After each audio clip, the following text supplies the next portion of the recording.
Hello. In the last episode, we looked at the importance of allowing ourselves to dream big dreams. And there was the opportunity for you to get clear on some of your own big dreams. But of course, big dreams can be intimidating as well as inspiring.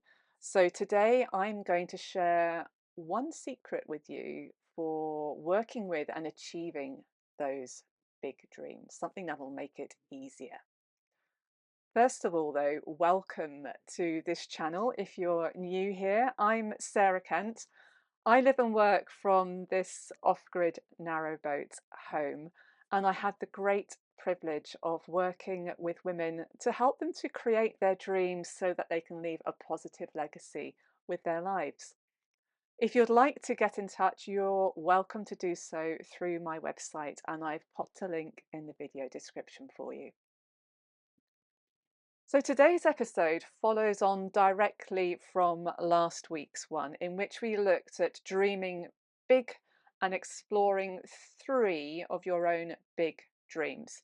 If you've not seen that episode yet, it is worthwhile going through the exercise I shared in it so you can get really clear on at least one, if not three, of your own big dreams.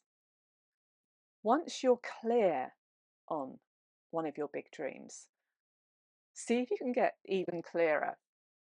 So here's a few more questions to help you. And you're probably going to want to have some paper or a journal and something to write with to hand during today's episode. Or, of course, you can just simply listen to the questions and pause the playback and just see what comes up for you. But it's really helpful to capture your responses. So do write something down or type something in if you can. So here are the questions. When will you have created this big dream? When will you have created it? How will you know when you've created this dream? How will things be different when this dream has been created and you're living this dream? What will other people notice? What will they see and hear when you have created this dream? So get as specific as you can about what your realized dream will be like and write this down. So when you've done that and you're looking at what you've written down there, you'll probably find yourself feeling both inspired and perhaps a little overwhelmed. This is what happens when we truly allow ourselves to dream big.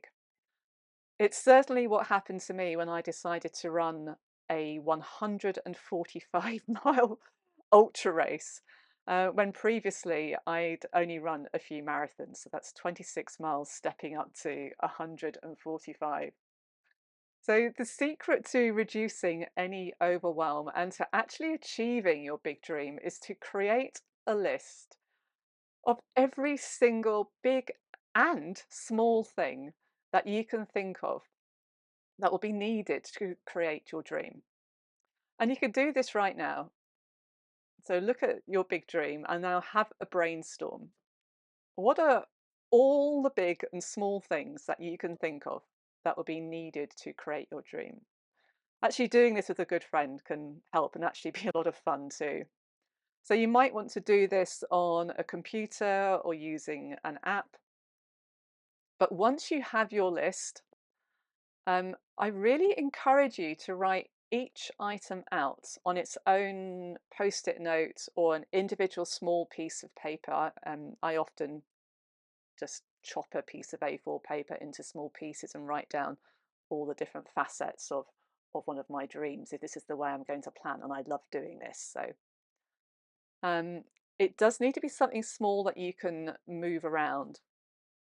So take all the time you need to do this before carrying on and capture all the detail that you can too. So when you've done that, you're going to have a small pile of post-it notes or little cards or pieces of paper. And there's actually a certain magic that can happen when we physicalize things like this. particularly when we have the capacity to move things around a little bit. So you're going to want a bit of space now when you've got all your post-it notes and cards. Once you have them, lay them out in front of you and see if you can identify common themes. Can you perhaps cluster, I'm going to call them cards, can you perhaps cluster some of your cards together? So see if you can do that, pick out common themes. It may be that some are just by themselves, but it may well be that you do find that some do have commonalities. So when you've done that, can you give each cluster a name?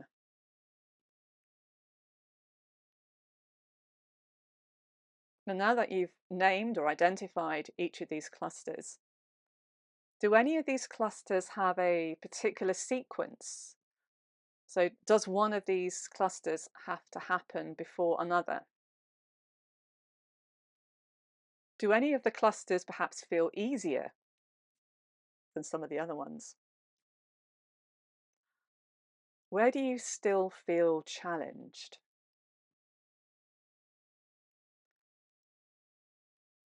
And if you've got one of those challenging clusters, where possible, see if you can create even more detail within that cluster, perhaps even within every cluster. Can you break any of those items within a cluster down into even smaller constituent parts? If you can, pop those onto individual pieces of paper too.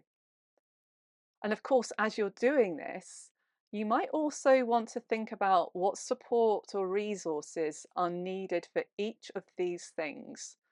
So this includes your time, as well as money, efforts, emotional investment, any resources that you may need for each of these things. I hope you've got a lot of space. If you've got a big dream, you're probably going to need a lot of space for all of this. So eventually, you are going to find yourself with all the different themes that you need to create your dream. And within each one of those themes, there's going to be a set of much smaller tasks or steps. And hopefully, you'll be able to see which things need to happen first. So, to create your dream, all you need to do now is to answer these questions. What is the first thing that needs to happen to create this dream?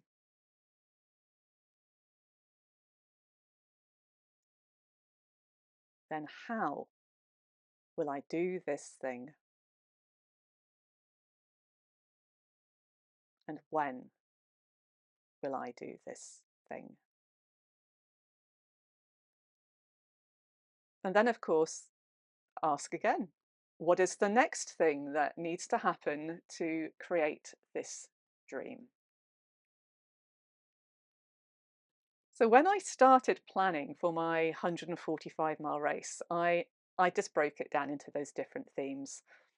So there was building physical, mental, and emotional fitness, creating time to train, lots of time to train, learning about sports nutrition, what would work for me during a really long run, what kind of running gear I'd need, as well as overall race logistics like travel and accommodation. Each of those themes I broke down into bite-sized pieces. In fact, the smallest chunks that I possibly could. And I actually had about 6 months to train for and to get ready for this race. So some of those themes, like the physical fitness, were actually ongoing throughout the whole of my race preparation. Other things like the running gear sort of became more important or critical as the race approached. Um, Simply like seeing what I needed to run safely at night, because you're running 145 miles, you end up running through the night. Even on race day, when I felt that I'd done everything that I could to prepare. I was still actually working on my mindset. Ultimately, I knew that all I had to do was keep moving and to simply focus on my race. And that race was one of the hardest and most amazing experiences of my life. Um, did I finish? Yes. And to my astonishment and incredible surprise, I actually ended up being the first woman to cross the line. So even when you have a powerful dream and you've broken it down into smaller and more manageable steps, you still need to acknowledge that the journey itself may be challenging, and yet it will be amazing too. And this is where the support of a coach or a mentor can be invaluable. I've experienced being coached as a part of my journey. And of course, I now work with incredible women who want to leave a positive legacy with their lives so that they can make the difference that they were born to make. If you would like to have a conversation with me about creating your dreams and leaving your own legacy, which nourishes not only you, but your community and the wider world, please do get in touch. And there's a contact link in the description below this video. I really hope you've enjoyed working through these questions and breaking your dream down into smaller, manageable chunks today. Thank you for watching, and until next time, be extraordinary.